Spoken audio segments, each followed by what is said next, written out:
It's officially 11 months since the release of Dune Part 1, and today, an indeterminate count of time units until the release of Dune Part 2, which officially means I get to review Dune. Trust me, there's no mathematical or chronological significance to this day. We asked CERN, the LHC blue-screened, and birthed a floating flesh paperclip that immediately demanded, "What is your bidding?" God closes one door, opens another, proud father to a floating flesh paperclip now, I guess. Anyway, starting the show with my favorite movie of last year just makes sense. That's right, the movie to the book that brought you the game that drew a line in the sand, defining the RTS genre. You probably get no Command & Conquer without Dune 2. No StarCraft. I honestly remember dusting off, I think it was a 386, and stumbling upon this fantastic game like some arcane artifact. Truly transported this kid. And now there's Spice Wars in early access and Awakening, and I'll leave that for our video game pros. But how did the new movie do? So, the CNE review. Well, more touchy-feely than a regular review, and more about how Dune made me think about thinking about movies. The mystery of life isn't a problem to solve, but a reality to experience. The Reverend Mother of the Bene Gesserit, Frank Herbert's Dune. The great CNE. This is the instruction for taking in Denis Villeneuve's Dune. He's already indisputable best living, so it ticks every technical box masterfully, from cinematography to score to performances. A 6-Oscar sweep says so too. I mean, for the maker's sakes. He claimed his extraordinary work on Arrival and Blade Runner 2049 were practice for Dune. Fucking gorgeous movies doodling for Dune. So what's left after these fundamentals? It's like wondering what gives a song soul. Ordinarily, I try to cover all these bases, including the contextual, whether political, metaphorical, whatever. How does a movie function, etc., etc. But for the first time in years, I feel enjoined to speak about how Dune operated on me exclusively personally. It's reality to experience. Why that snazzy word, enjoined? Well, because there are very Fremen reasons it's not compelled. I'll leave that philosophical distinction to another day, but as a basic point, consider Paul and Lady Jessica's use of the voice, emulating the victim's own on them, not explicitly commanding the victim, and this is Villeneuve's sleight of hand. We talk a lot about seeing a movie, but things like music might crack the honor of being felt. Even a cheeseburger, though eaten, is understood as ingested, taken in. Fancy pants chefs refer to culinary experiences. Gordon Ramsay will have some dude associating the smell of steamed haddock with the memory of his dad for life. But a movie's outside, over there, and I'm over here. And it was nice, but now I need to think about not dying and reproducing. The razor-thin crop of rarities like Dune need to be understood as more than just ingested, willfully metabolized by you, the moviegoer. A symbiotic exchange between me and every person who worked and put love into it. So I'll summarize how I've observed its claws, or worm teeth, sunk in me mentally and physiologically.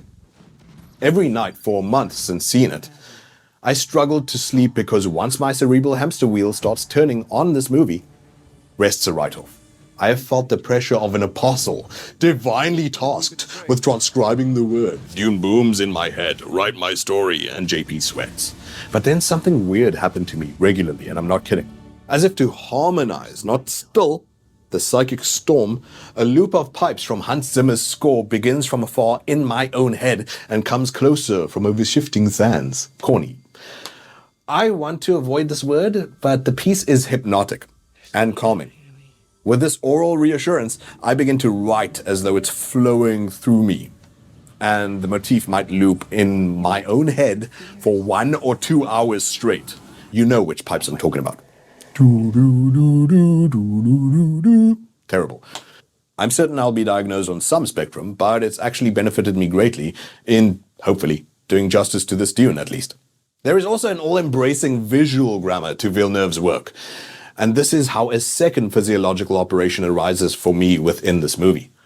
At a critical point of the story, I felt the need to reach out my right hand, let's use the left for the sake of the green screen, and grasp my friend's shoulder as a sign of, I'm not sure, mutual triumph, gratitude, and no less than 2 seconds later, as a character was being accepted by another, they too had their shoulder grasped as acknowledgement.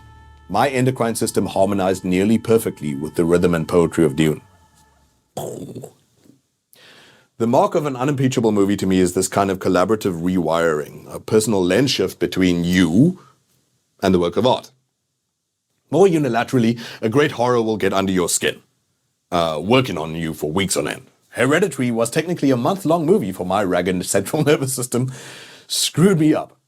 For any other genre to work on you at a libidinal level, for sci-fi to worm its way into your subconscious as such, great won't cut it. It's gonna have to be immortal.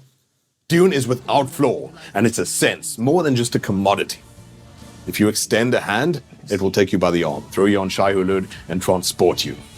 For every meter you cross to get to the cinema, Dune will cross 100 light years to meet you there. This is Denis Villeneuve's covenant to you.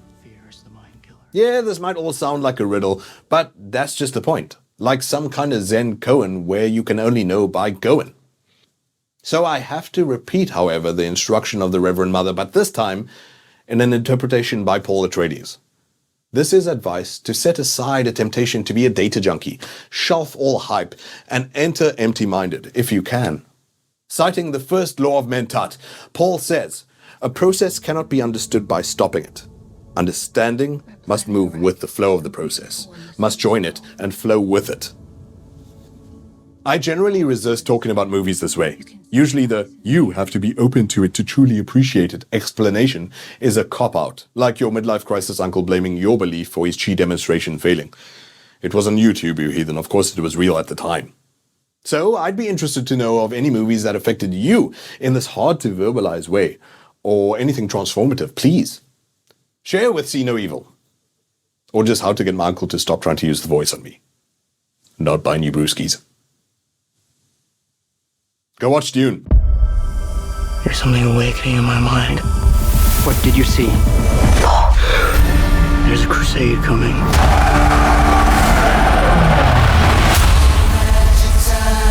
Arrakis is a death trap. You must prove you can rule others. Let's fight like demons. I know you.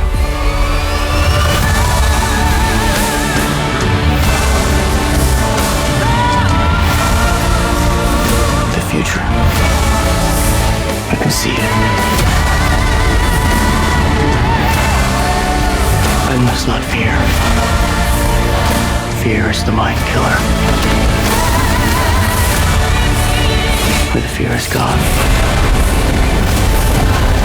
only I will remain. Fear is the mind killer. I nearly forgot the reviews monkey moniker. I called that one Film Criticismian. But now, King Conclusion. Come find CNE on social media and truly do share answers to that question. Which movies worked on you subconsciously that you synced with like Dune do to me? Same time next week, I'm JP Sebastian. We see no evil. Love you, bye-bye.